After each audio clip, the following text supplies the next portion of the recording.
Rasulullah ketika makan sebelum kenyang sudah berhenti. Lah nek pean meskipun sudah kenyang nggak berhenti, apalagi ketemu makanan yang enak. Tuh bedanya. Makanya gampang sakit. Coba kalau mau pakai resepnya Rasulullah soal makan, jangan makan sebelum benar-benar lapar, berhentilah makan sebelum kenyang. Dijamin nikmat walaupun menu sederhana karena benar-benar lapar. Dijamin sehat karena apa ya namanya, pencernaan ini jadinya stabil gitu loh. Nah situ makan no. Satu, hilang rasa nikmatnya wong kekenyangan. Dua, gampang sakit, metabolismenya itu nggak normal. Coba kalau lagi ke dokter, nasihatnya dokter sekarang mesti jangan makan, ya toh, jangan makan gorengan, jangan makan daging, jangan makan udang, jangan akan mangan. Rasulullah kalau makan sedikit dan sedikit. Nah kita kalau makan banyak dan banyak. Rasulullah itu kalau makan sedikit dan sedikit. Artinya cara yang dimakan sedikit, cara makannya sedikit. Maka beliau kalau makan pakai 3 jari. Ibu jari, telunjuk dan jari tengah. Beliau makannya sedikit dan sedikit. Yang harus kita contoh sedikit dan sedikitnya. Oh, kita nggak harus plek pakai 3 jari Bapak. Kalau memungkinkan pakai 3 jari bagus. Rasulullah pakai 3 jari. Iya, yang dimakan kan daging, roti, kurma. Lepean makan soto pakai 3 jari. Ya semangkok bisa 3 bulan nggak habis. Yang kita contoh itu sedikit dan sedikitnya. Jadi mencontoh Rasulullah itu ada yang sama persis, harus, nggak boleh ditambah, nggak boleh dikurangi, nggak boleh dirubah. Tapi ada yang situasional. Kayak tadi makan pakai 3 jari. Kita nggak harus selalu pakai 3 jari. Understand? Oh, situasional. Kalau kita orang Indonesia ya lihat-lihatlah. Pakaian Rasulullah jubah, bersorban, jubahan. Loh bagi kita ya lihat-lihat. Nggak harus plek. Undang-undang dalam berpakaian itu kan 1, nutup aurat, 2, suci, 3, sopan. Soal model terserah mau di model kayak apa. Yang penting nutup aurat, suci, sopan. Soal model terserah. Rasulullah kok pakai jubah, pakai sorban? Nah itu emang budayanya wong Arab. Rasulullah menghargai budaya lokal. Perlu diingat, yang pakai jubah, sorban bukan cuma Rasulullah. Abu Jahal, iya pakai sorban, pakai jubah. Sampai sekarang orang Arab itu ya jubahan, sorbanan. Bakul-bakul minyak, penjual-penjual di pasar, gitu loh. Abu Jahal juga jubahan, sorbanan. Berarti sama dengan Rasulullah. Bedanya di mana? Bedanya gini, jubahan, sorbanan, wajah cerah, senyum indah, sikap ramah, bersahabat, baik dengan siapapun. Rasulullah itu. Sekarang jubahan, sorbanan, wajah angker, kereng, nyaprut, besengut, betutut, ngamuan. Abu Jahal. Selamat mendengarkan tausiah Kiai Haji Anwar Zahid, Budi Channel. Rabbi syrah li sadri wa yassir li amri wahlul 'uqdatam min lisani yafqahu qawli waj'al li waziran min ahli. Amma ba'd. Ulama anal fudala wa masyayikhana al-kurama, para alim ulama, para tuan guru, para kiai, ibu-ibu nyai, para pengasuh dan pimpinan pondok pesantren, pimpinan majelis zikir, majelis taklim, majelis sholawat, para sesepuh, segenap dewan masjid atau pengurus Masjid Islamic Center yang dimuliakan, yang kita taklimi, Wakil Ketua DPRD Kota Balikpapan Pak Yono bersama para pejabat di lingkungan pemerintah Kota Balikpapan yang berkesempatan hadir, Pak Camat yang kita hormati, tokoh-tokoh masyarakat dan seluruh tamu undangan, segenap panitia, ibu-ibu, bapak-bapak, adik-adik, seluruh jamaah yang menghadiri majelis mulia hari ini. Mudah-mudahan semuanya dikaruniai panjang umur, sehat wa'afiyah fi ta'atillah. Mudah-mudahan Mudah-mudahan semuanya senantiasa mendapatkan hidayah, ma'unah, maghfirah, rahmah, barokah dan ridha Allah. Mudah-mudahan semuanya tergolong orang-orang yang layak dan berhak mendapatkan syafaat Rasulullah. Mudah-mudahan semuanya tergolong orang-orang yang selamat, mulia, bahagia dunia akhirat. Pagi ini dalam rangka Maulid Fest yang dilaksanakan panitia, saya hanya ingin mengajak Bapak Ibu dan seluruh jamaah untuk bersyukur dengan sungguh-sungguh, bersyukur dengan sebenar-benarnya syukur. Yang pertama, alhamdulillah kita dikaruniai oleh Allah seorang nabi yang terbaik. Syukur yang kedua, alhamdulillah kita ditakdirkan oleh Allah menjadi umat yang terbaik. Syukur yang ketiga, alhamdulillah kita dikaruniai oleh Allah pedoman dan petunjuk hidup berupa kitab suci yang terbaik. Jadi ceramah saya hari ini judulnya 3 terbaik nabinya, terbaik umatnya, dan terbaik kitab sucinya. Mudah-mudahan ini bisa mengantarkan kita menjadi hamba-hamba yang terbaik. Pertama, Bapak Ibu, adik-adik dan seluruh jamaah, alhamdulillah kita dikaruniai oleh Allah seorang nabi yang terbaik, Rasulullah Muhammad sallallahu alaihi wasallam, yang diutus dengan visi rahmatan lil alamin, menebar cinta kasih sayang kepada seluruh semesta alam. Rasulullah itu diplot sebagai uswatun hasanah, teladan kebaikan dalam seluruh aspek kehidupan. Urusan apapun, hal ihwal apapun, kalau kita pengen baik, benar, selamat, bahagia dunia akhirat, contohlah Rasulullah, teladanilah Rasulullah, qaulan wa fi'lan wa taqriran, ucapan, tindakan, dan ketetapan Rasulullah itu menjadi rujukan dari umat Islam seluruh dunia. Umat Islam sedunia itu urusan apapun rujukannya kepada Rasulullah. Contoh, ada umat Islam yang dalam menjalankan sholat subuh pakai kunut. Kalau ditanya kenapa sholat subuhnya pakai kunut, jawabannya sebab Rasulullah kalau sholat subuh pakai kunut. Ada kelompok umat Islam yang lain mengerjakan sholat subuh tanpa kunut, subuhnya nggak pakai kunut. Kalau ditanya kenapa sholat subuh nggak pakai kunut, jawabannya ya sebab Rasulullah kalau sholat subuh nggak pakai kunut. Jadi yang subuhnya pakai kunut ikut Rasulullah, yang subuhnya nggak pakai kunut rujukannya juga Rasulullah. Makanya dulu sempat ribut, sempat debat, gegeran.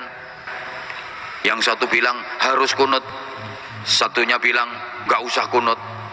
Yang satu ngomong yang bener pakai kunut, satunya ngomong yang bener nggak pakai kunut. Itu dulu. Alhamdulillah masyarakat kita termasuk masyarakat Balikpapan sekarang udah dewasa dalam berpikir, dewasa dalam bersikap. Sekarang sudah nggak ada yang ribut-ribut soal kunut karena sudah banyak yang tidak sholat subuh.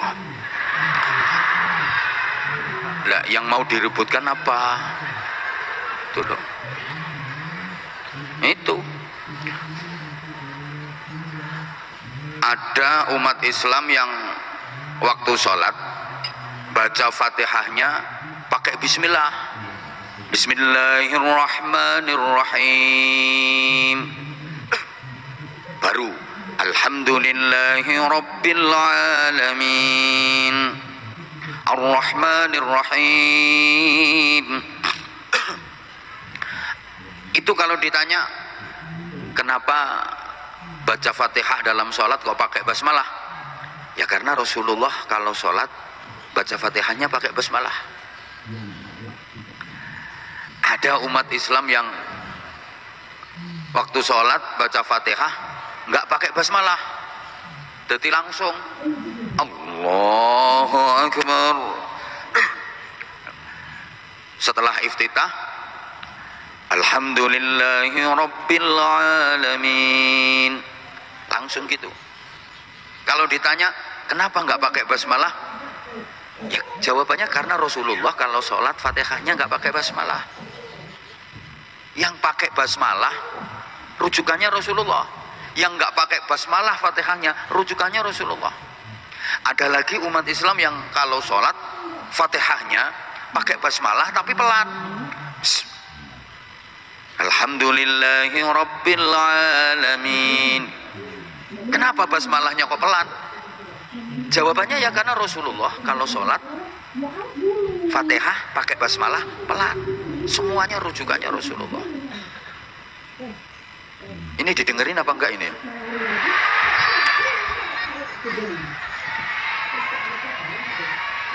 Bukan, takutnya nanti saya dibanding-bandingin sama MC gitu loh, takutnya.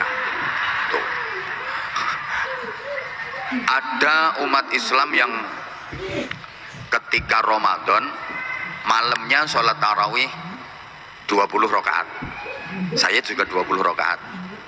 Kalau ditanya kenapa sholat tarawihnya 20 rakaat, jawabannya karena Rasulullah kalau bulan Ramadan mengerjakan qiyamul lail, sholat malam itu 20 rakaat. Dulu belum ada istilah tarawih zaman Rasulullah. Mulai ada istilah tarawih itu pada masa Sayyidina Umar bin Al-Khattab radhiyallahu taala anhu.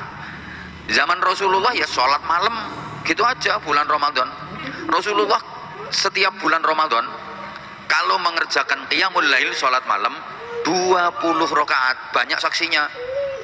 Cuma dikerjakan di rumah dan tidak berjamaah, tidak dikerjakan di masjid, tidak berjamaah. Kenapa? Karena Rasulullah khawatir kalau tarawih dikerjakan di masjid dan berjamaah nanti jadi wajib bagi umatnya. Rasulullah paham, andaikan sholat tarawih diwajibkan, umatnya nggak mungkin kuat. Orang Balikpapan ini sholat maktubah sehari semalam 5 waktu aja masih ditawar.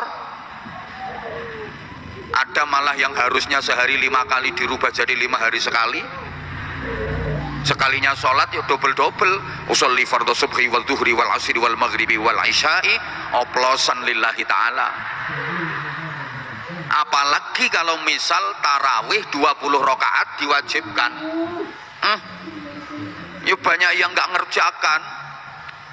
Ada umat Islam itu yang subuh nggak sholat, duhur nggak sholat, asar nggak sholat, tapi kalau isya sama maghrib dia ke masjid ikut sholat. Jadi sholatnya mek isya karo maghrib. Itu umat Islam yang mereknya obat flu, mixagrip. Sholatnya mek isya karo maghrib. Ada ini orangnya ketawa. Coba kalau misalnya tarawih 20 rakaat diwajibkan, kayak apa? Dosa semua. Nah, ada umat Islam yang sholat tarawih di bulan Ramadan itu 8 rakaat. Kalau ditanya kenapa tarawihnya 8 rakaat, jawabannya sebab Rasulullah kalau sholat malam baik di luar Ramadan maupun di dalam bulan Ramadan istiqomah 8 rakaat plus witir. Coba, yang tarawih 20 rakaat rujukannya Rasulullah, yang tarawih 8 rakaat rujukannya Rasulullah. Maka ndak usah dibikin ribut lah. Sekarang banyak orang yang suka meributkan ibadah tapi tidak mengerjakan ibadah. Ibadah cuma diributkan, dibikin geger, dibikin debat, tapi tidak dikerjakan. Kadang-kadang miris kalau mengikuti perkembangan dunia medsos sekarang. Agama hanya dibikin ribut, tidak dikerjakan, tidak diamalkan, malah diributkan. Ya tinggal kita bagaimana menyikapinya toh, yang dewasa. Bapak misalnya pian sebarataan. Ya bisanya ulun ya cuma pian sebarataan. Sholat tarawehnya pakai 20 rakaat Bapak. Nah ketika pian bermakmum kepada imam yang tarawihnya 8 rakaat, begitu imam selesai tambahin sendiri 12 rakaat, kan genep jadi 20. Apa susahnya? Paham? Nah pian yang tarawihnya 20 rakaat bermakmum kepada imam yang tarawihnya hanya 8 rakaat, caranya seperti itu. Begitu imam selesai tambah sendiri 12, udah genap 20. Lah pian yang tarawihnya 8 rakaat kok bermakmum kepada imam yang tarawih 20 rakaat. Begitu imam udah dapat 8, minggat, selesai toh. Gitu aja ribut. Ada orang yang sukanya cuma nyala-nyalain. Apa itu orang NU? Tarawih bener rakaatnya banyak 20 rakaat, tapi cepet banget. Tarawih kayak ngejar maling. Allahu Akbar, dolin, amin, entul-entul jadi tuli-guli, tuntut gobek-gobek, cerekal. Allahu Akbar, bismillah, dolin, amin, entul-entul jadi tuli-guli, tuntut gobek-gobek, cerekal lagi. Allahu Akbar, bismillah, dolin, amin, entul-entul jadi tuli-guli, tuntut gobek-gobek, cerekal lagi. Allahu Akbar, bismillah, dolin, amin, entul-entul jadi tuli-guli, tuntut gobek-gobek. Taraweh gak mutu, gak kualitas. Rokaatnya banyak tapi cepet, nggak mutu, nggak kualitas. Muhammadiyah juga gitu, setahun sekali aja taraweh cuma 8, nggak niat itu. Salah semua, yang bener saya. Kalau saya netral, nggak usah taraweh. Nah itu kan orang sampel itu namanya. Sukanya ribut-ribut, kadang lebaran juga ribut. Soal menentukan awal datangnya bulan Ramadan, menentukan awal datangnya bulan Syawal, ribut kadang-kadang. Cobalah biasakan menyikapi perbedaan dengan bijak, sikapi perbedaan dengan arif, dengan dewasa, gitu loh. Satu bilang lebarannya Kemis, satunya bilang Rebo. Kata satu, yang bener Kemis. Satunya lagi, yang bener Rebo. Ini kalau nggak ada rasa saling menghargai ya ribut. Kata yang Kemis, kamu itu salah, kamu itu. Kamu masih Ramadan kok sudah lebaran itu loh. Lebarannya besok, ini sekarang masih Ramadan kok udah lebaran. Dosa. Harusnya puasa kok udah lebaran. Nah kata satunya, nah, yang bener lebarannya sekarang. Nah kamu itu sudah tidak Ramadan kok masih puasa. Kan ya nggak ada titik temunya toh. Woi, sidang isbatnya ribut. Akhirnya pemerintah menentukan Kemis misalnya. Saya pernah ditanya, bagaimana bah kalau saya ikut pemerintah, ikut lebaran Kemis? Tak jawab, ya itu lebaran negeri aku. Iya lebaran negeri. Nah kalau saya ikut yang Rebo ya swasta. Itu masih ada yang tanya. Nah kalau misalnya saya lebarannya ikut Rebo bah, tapi sholat idnya ikut Kemis gimana? Nah itu namanya swasta bersubsidi ya Bu. Oh sidang isbat itu kadang ribet ya. Yang bener Kemis gini alasannya. Satunya yang bener Rebo alasannya gini. Nah, coba saya yang mimpin sidang yo langsung tak ketok palunya. Dah nggak usah ribut. Keputusan pimpinan sidang. Puasa diulang mulai awal.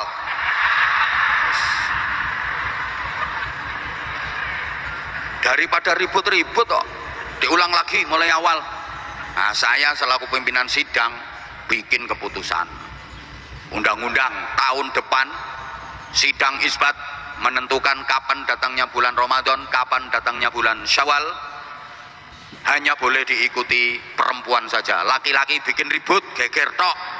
Kalau perempuan yang sidang mesti beres, karena perempuan yang paling paham kapan datangnya bulan. Oh, no.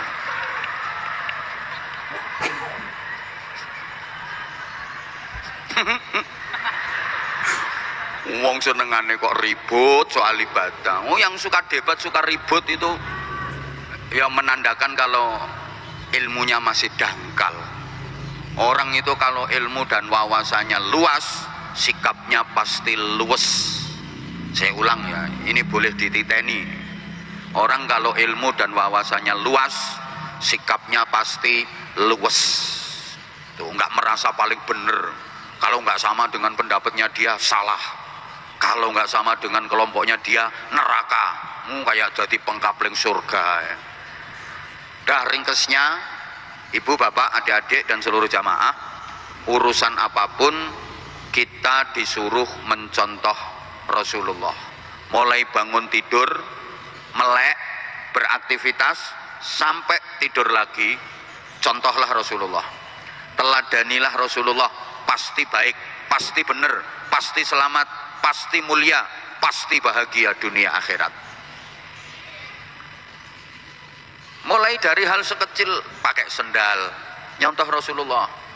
Gimana Rasulullah kalau pakai sendal? Rasulullah kalau pakai sendal, yang dimasukkan kaki kanan dulu, kaki kiri nyusul belakangan. Kalau ngelepas, kaki kiri dulu yang dilepas, kanan belakangan. Ini bukan hanya pakai sandal, termasuk pakai BH, Bu. Kok ketawa? Itu juga pakaian. Berpakaian itu sunnahnya tayamun, mendulukan yang kanan. Jadi kalau mau pakai BH, prakteknya gini, Bu.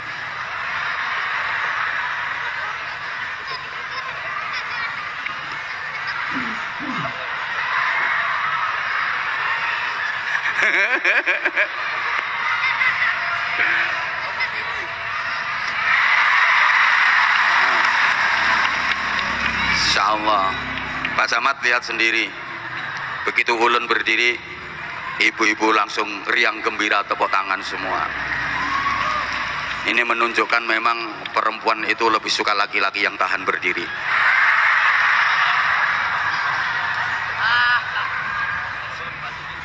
Bapak pakai katok, celana dalam juga gitu, dahulukan yang kanan. Ini contoh sederhana.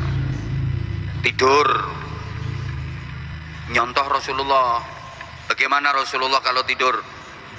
Rasulullah kalau mau tidur berwudu, suci dari hadas. Nah, kita contoh kalau mau tidur wudu. Nah, nanti tengah-tengah tidur batal, kan itu di luar kendali kita. Yang penting mau tidur wudu. Tengah-tengah tidur kok titut tetot, bukan urusan kita, kan di luar kendali kita. Titut tetot, kok titut tetot? Ya emang suara kentut itu kan tergantung ukuran bokong. Kalau bokongnya kecil tipis ya tit, bokol tanggung tet. Nah, bokongnya kandel gede lebar tuh, menurut penelitian. Rasulullah kalau mau tidur zikir doa, zikir doa, zikir doa terus sampai beliau tertidur. Sami nggih, sama nggih. Jamaah warga Balikpapan kalau mau tidur pasti zikir doa, zikir doa, zikir doa. Apalagi Balikpapan ini gudangnya orang alim, gudangnya santri, jargonnya aja Madinatul Iman. Saya yakin warga Balikpapan kalau mau tidur bukan hanya zikir dan doa, bahkan mutolaah, baca kitab. Kitabnya bernama Fathul WhatsApp, Raudatul Facebook, Kifayatul Instagram, dan Nihayatul TikTok. Betul? Makanya ibu-ibu sampai tidur pun ngeloni HP, sampai nggak kober ngeloni.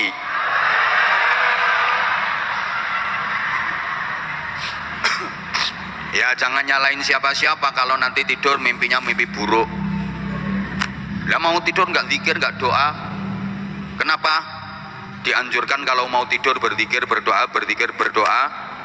Andaikan Allah menghendaki diwafatkan dalam keadaan tidur, insya Allah husnul khotimah. Amin nopo.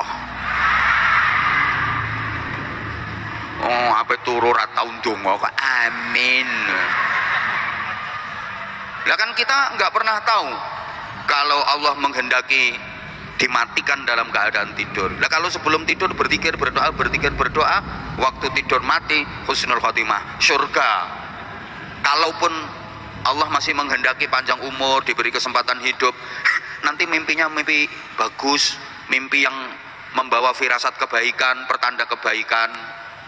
Gitu, mimpi pergi haji, mimpi berangkat umroh, naik pesawat, Pak, ketemu pramugari, mimpinya indah, nyampe Madinah, ziarah ke makam Rasulullah, gitu Bu, mimpi jalan-jalan ke kebun kurma, Masya Allah, terus makan bakso di sana, sambil minum es degan, es teh, begitu ngelilir terbangun, ternyata iler, tapi kan nikmat gitu loh. Lah mau tidur nggak zikir, nggak doa, nggak zikir, nggak doa, ya kayak mimpimu itu, mimpi dipergi gendruwo, mimpi dikejar-kejar hantu, mimpi kecelakaan, mimpi jatuh, mimpi kebakaran, malah ada yang mimpinya dikelamuti garangan.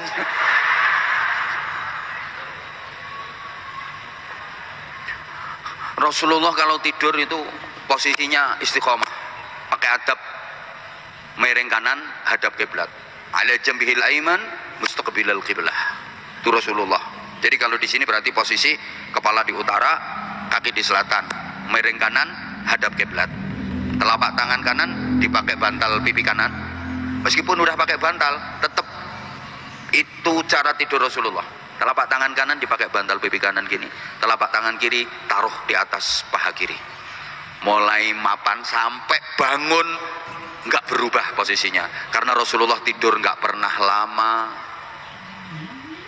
Nah, peyan juga bisa niru, berangkate miring kanan hadap kiblat, telapak tangan kanan dijadiin bantal pipi kanan, telapak tangan kiri taruh di atas paha kiri, tengah-tengah tidur. Malang migung, korat karit ndak karo-karuan, sing matang-matang, mekangkang, metingkring, jebablah. Ya awalnya tangan gini, tengah-tengah tidur, tangan iso operasi sampai Gunung Bromo, tangan satunya belakraan sampai hutan Jawa Tengah.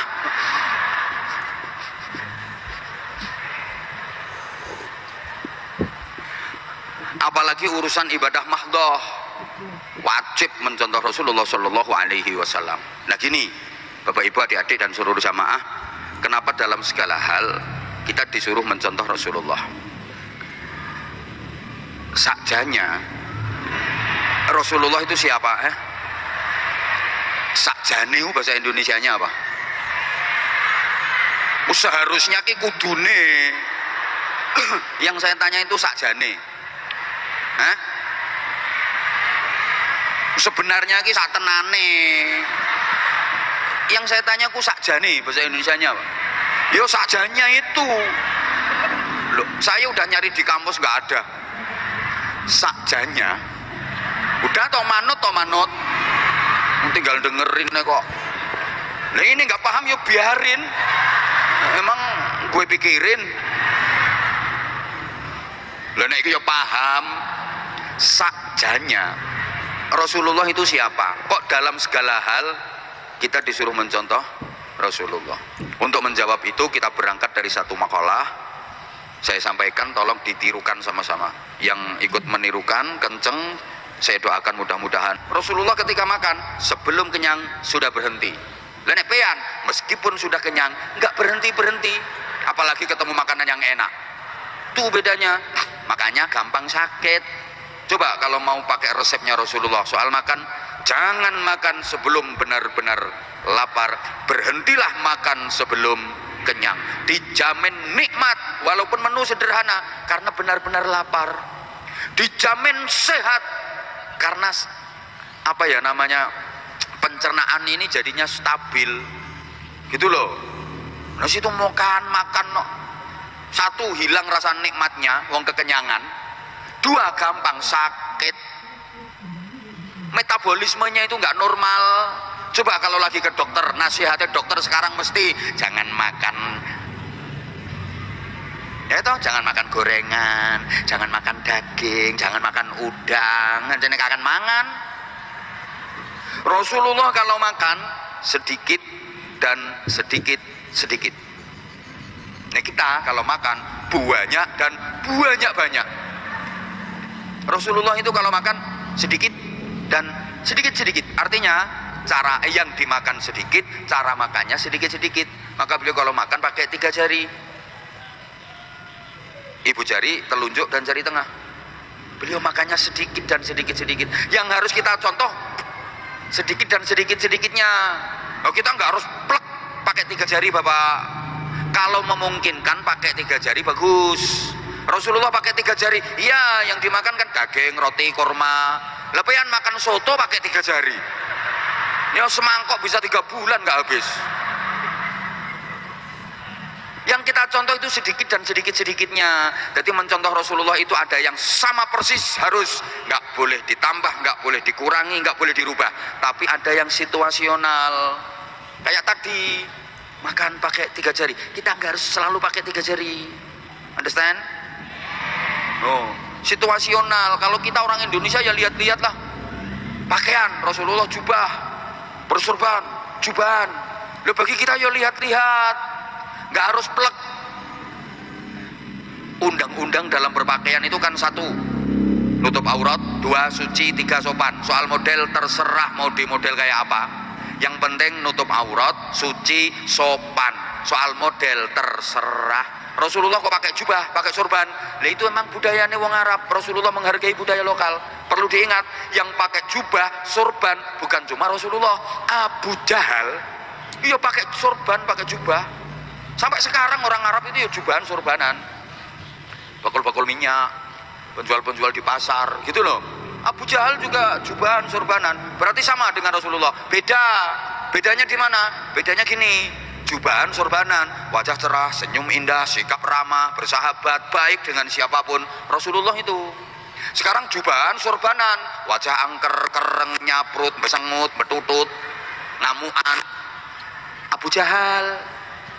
Paham? Loh apa kita nggak boleh pakai jubah? Boleh, bagus, tapi lihat-lihat. Sholat Jumatan, sholat berjamaah pakai jubah, top. Pengajian kayak gini pakai jubah kayak beliau, bagus, gitu loh. Mau manjat kelapa pakai jubah. Ini belum dapat kelapa Pak, kelapamu 2 yang meletus karo Pak.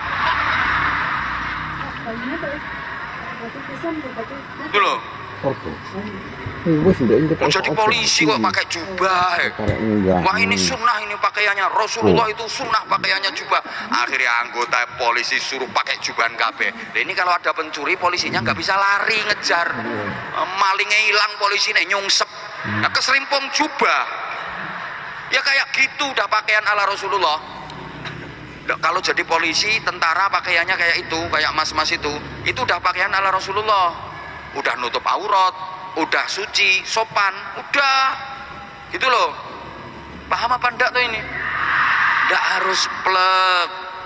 Yo ngingu jenggot, sunnah memang sunnah ya. Tapi kan yo lihat-lihat orang Arab itu jenggotnya ketel. Kalau dirapikan, dipelihara, tambah keren gagah. Jenggotmu mek 7 lembar. Mbok dawane ketera angin korat karet.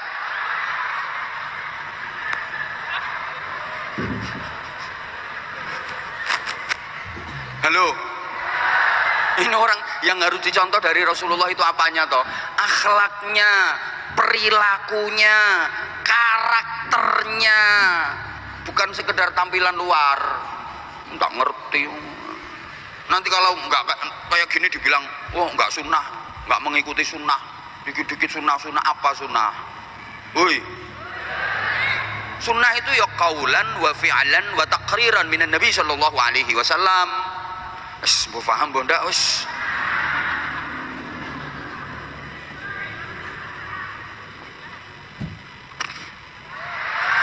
Rasulullah. Biarin aku sambil godain Pak Camat. Biar katok ya bene.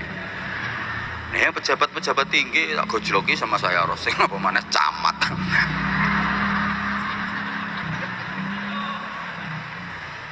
Dah, kati sangone ya bene. Sangone camat tuh piro. Udah dengerin. Bapak Ibu jamaah rahimakumullah. Nabi Muhammad itu pernah sakit, bahkan pernah kena sihir. Tembus. Emang dibikin gitu sama Allah biar bisa jadi contoh buat kita. Loh, Nabi Muhammad kena sihir, ya tembus. Iki paham apa enggak tuh ya? Loh, dikira kalau Nabi Rasul mesti sakti, dia apa-apa gak kena gitu. Ya itu kalau lagi keluar mukjizat itu enggak terus-terusan, enggak. Keluarnya dalam situasi emergensi itu mukjizat. Mbah paham mbah ora ini. Loh, terus dikira kalau udah jadi Nabi Rasul itu siapa-apaan gak mempan gitu. Rasulullah perang juga pernah kalah, nggak terus menang terus, enggak. Lah perang Uhud itu kalah, ya emang dibikin gitu sama Allah.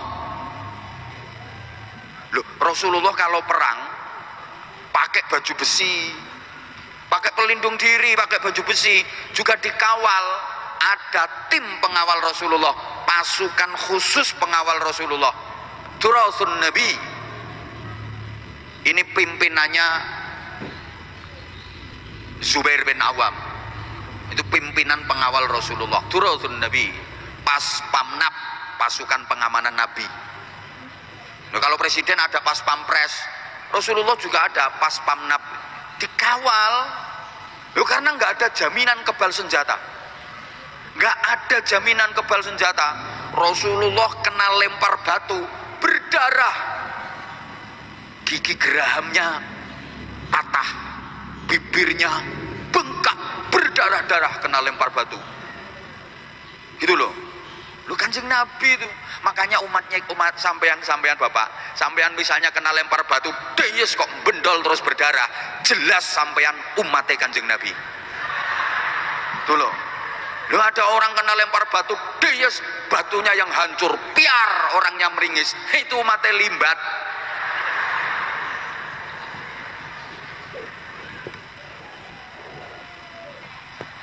Lu Rasulullah pernah kena sihir, itu kan sakit lumayan lama Rasulullah, gak sembuh-sembuh, udah berobat, minum ramuan, manggil tabib, tetap aja gak sembuh. Akhirnya malaikat Jibril datang. Wahai Rasulullah, penyakitmu bukan penyakit biasa, engkau kena sihir. Di belakang rumahmu itu ada batu besar, di bawahnya itu ada benda yang diikat dengan 11 tali.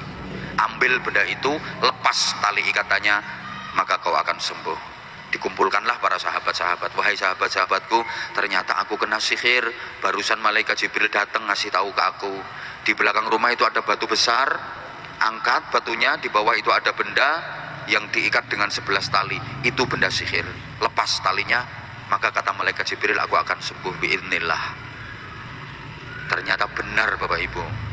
Para sahabat ke belakang rumah Rasulullah itu ada batu besar, begitu diangkat di bawahnya ada benda diikat dengan 11 tali. Itu benda sihir. Akhirnya dikasihkan ke Rasulullah oleh para sahabat. Ini ya Rasulullah bendanya. Kata Nabi, udah lepas talinya, lepas ikatannya. Para jamaah rahimakumullah, semua sahabat nggak ada yang bisa melepaskan tali itu, karena itu bukan tali biasa, itu tali sihir. Nggak ada yang bisa ngelepas. Sampai sahabat yang terkenal gagah, kuat dan sakti, Sayyidina Umar, maju dia. Mau dari ngene dak iso kabeh. Ini Umarnya dari Madura. Masa ngelepas tali kayak gini tidak bisa? Sini, aku yang lepas, bablas. Begitu dipegang sama Sayyidina Umar, ternyata Sayyidina Umar pun nggak bisa. Aduh, kok alot ternyata ya. Ternyata alot, nggak bisa Sayyidina Umar. Turunlah malaikat Jibril dengan membawa wahyu. muawwidzatain.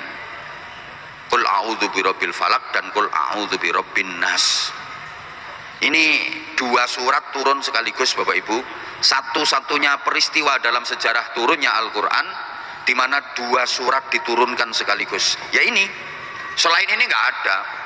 Walaupun surat pendek kayak Al-Asr, Al-Kautsar, itu ya tetap satu surat, bahkan kadang-kadang 1-2 ayat aja. Tapi kalau ini dua surat langsung turun sekaligus, menunjukkan dua surat ini istimewa, disebut muawwidzatain, dua perlindungan. Nah, muawwidzatain ini jumlah ayatnya 11, sama kayak jumlah tali ikatan di benda sihir tadi. Halo? An-Nas 6 ayat, Al-Falaq 5 ayat, jumlahnya 11. Ya Rasulullah, bacakan ini maka tali-tali itu akan lepas. Betul Bapak Ibu. Setiap dibaca satu ayat, talinya lepas satu. Dibaca lagi satu ayat, talinya lepas satu lagi. 11 ayat selesai dibaca, semua tali ikatan sihir itu terlepas.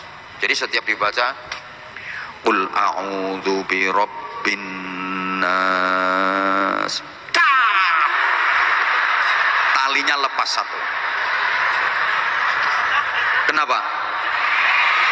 Yo lepasnya tali ya gitu. Mosok talinya lepas cerut. Yo kayak gitu. Malikin nas. Lepas lagi satu. Loh, ceramah yang mahal gini Bu. Ya biar sampean yang ngantuk itu lo jadi melek. Ilahin nas. Udah tariknya udah satu. 11 ayat dibaca, maka 11 tali ikatan itu lepas semua. Rasulullah langsung sembuh. Nah, semenjak peristiwa itu para jamaah, setiap mau tidur Rasulullah selalu membaca muawwidzatain sebagai perlindungan.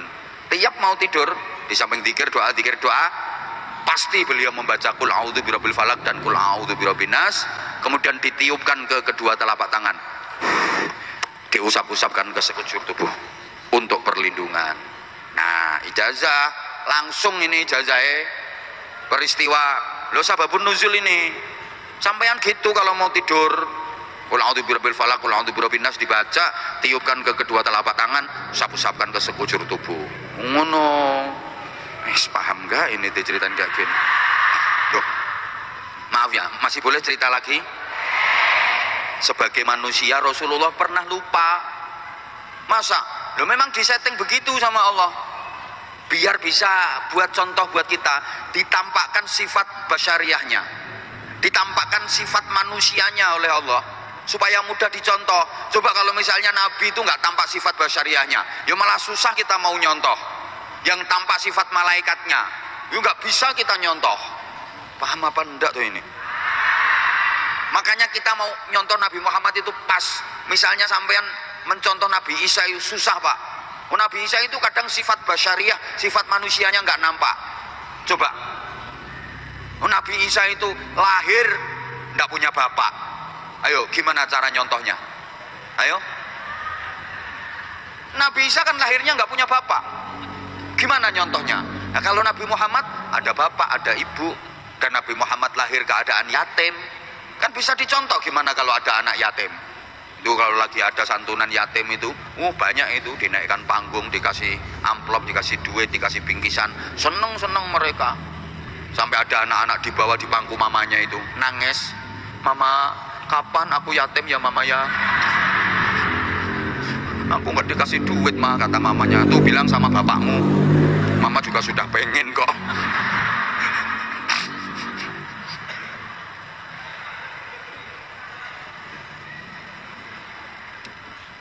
Nabi Isa itu susah ditiru. Gimana? Nabi Isa juga apa? Ndak nikah. Ayo Pak.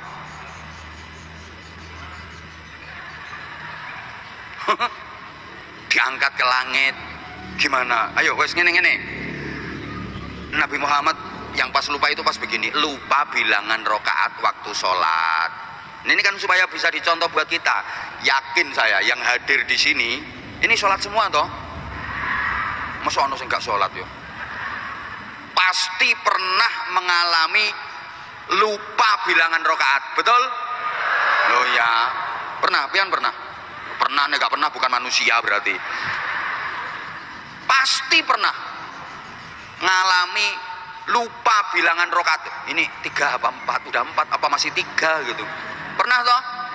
Apa maneh pas kreditan urung lunas kuwi? Semuanya pernah ngalami kayak gitu. Nabi Muhammad juga pernah. Waktu itu jamaah sholat zuhur, Nabi Muhammad jadi imam. Nah, yang di saf awal ini akabirus sahabah, sahabat-sahabat yang utama, sahabat-sahabat utama, sahabat-sahabat yang pinter-pinter, yang utama, Abu Bakar Siddiq, Umar bin Khattab, Utsman bin Affan, Ali bin Abi Thalib, Zubair bin Awam, Abdurrahman bin Auf. Pokoknya sahabat yang top-top, yang pembesar-pembesarnya itu di saf awal. Nah, yang lain di belakang. Makanya sampai sekarang itu aturannya gitu. Kalau bikin acara itu, ya yang orang-orang penting ya di depan kayak gini. Ini orang-orang penting. Yang gak begitu penting ya dongsong-dongsong itu.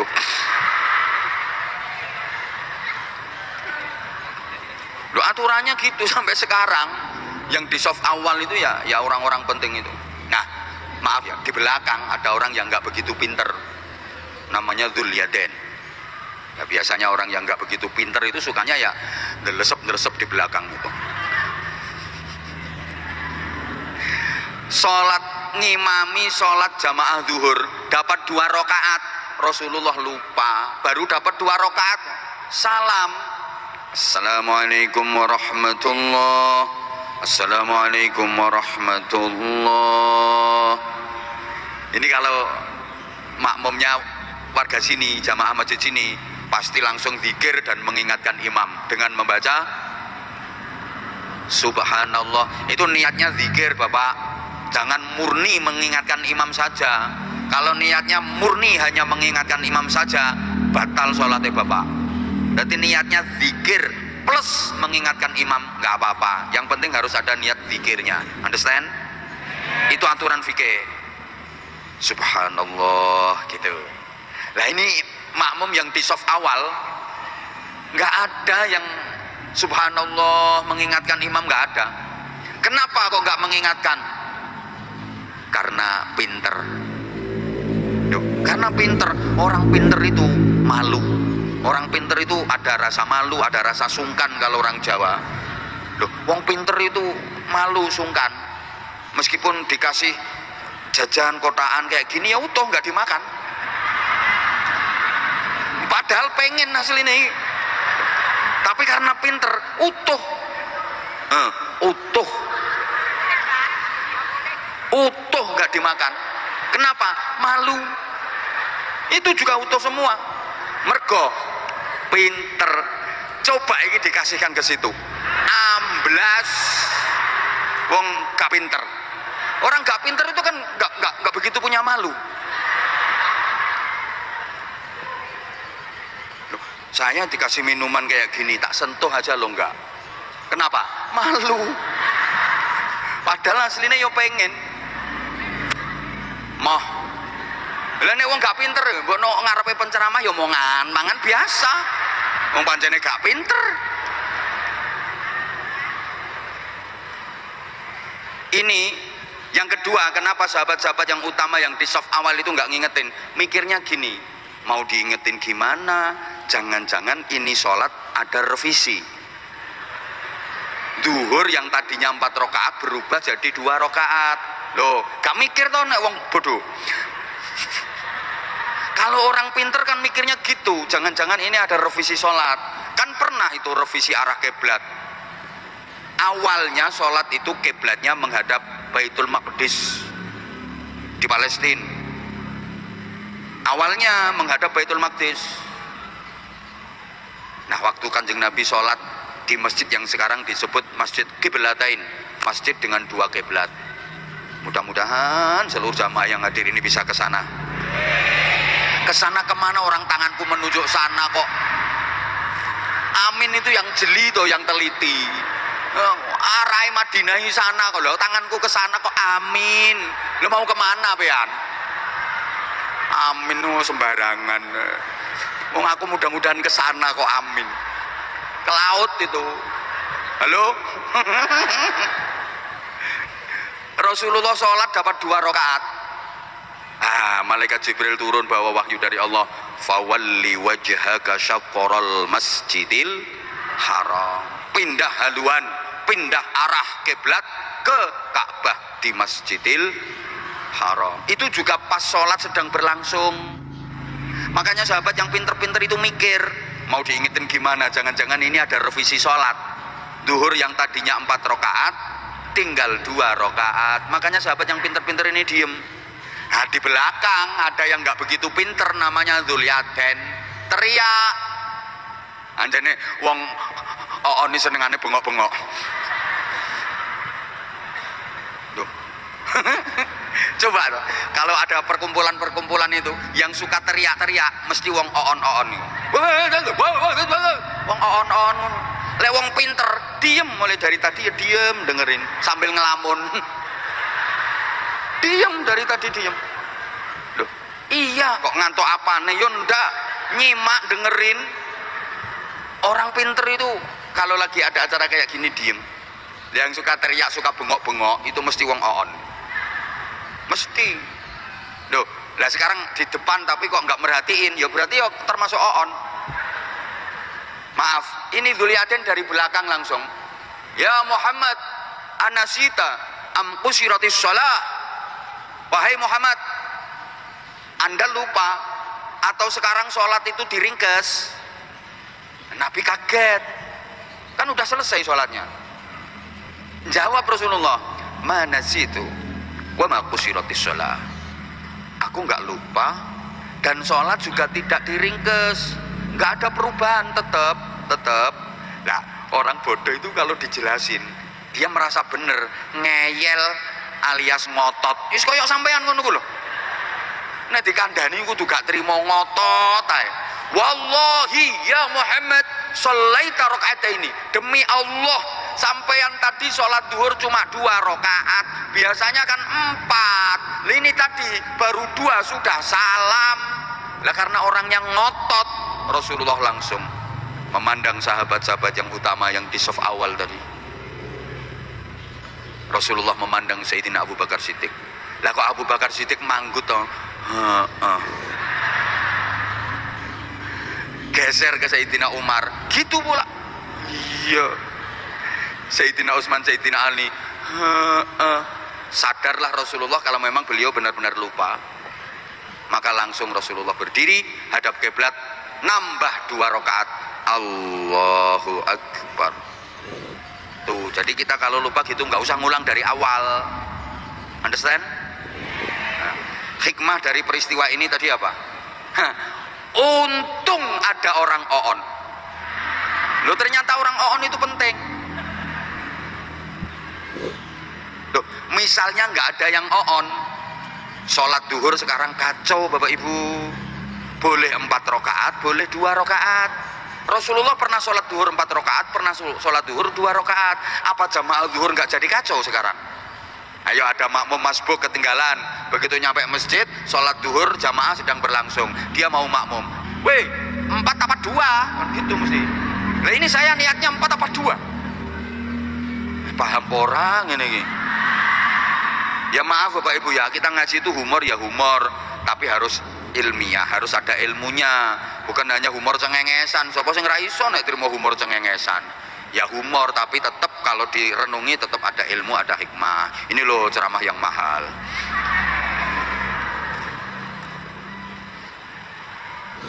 Pengen murah ya bojomu kon ceramah. Allahumma sholli ala Muhammad. Waduh, ini enggak cukup. Tapi ya ini dari segi manusianya udah jam 12. Kemudian dari segi tidak seperti umumnya manusia. Beliau Rasulullah duhurnya jam berapa? Sudah masuk. Berarti udah habis ini waktu ceramahnya. Hah?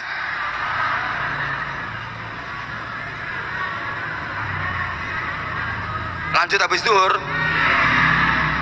Udah aku tak ke rumahmu aja. Nanti tak ceritain sendiri sampai maghrib. Waduh, Maaf ya, ini masih belum baru seperempat saya ngajinya. Segi bahwa Nabi Muhammad tidak seperti umumnya manusia karena beliau mampu bermain dalam ranah intelektual ketuhanan. Beliau juga membawa citra ketuhanan. Sebentar, minta waktu 5 menit, adanya mundur sebentar gak apa-apa ya?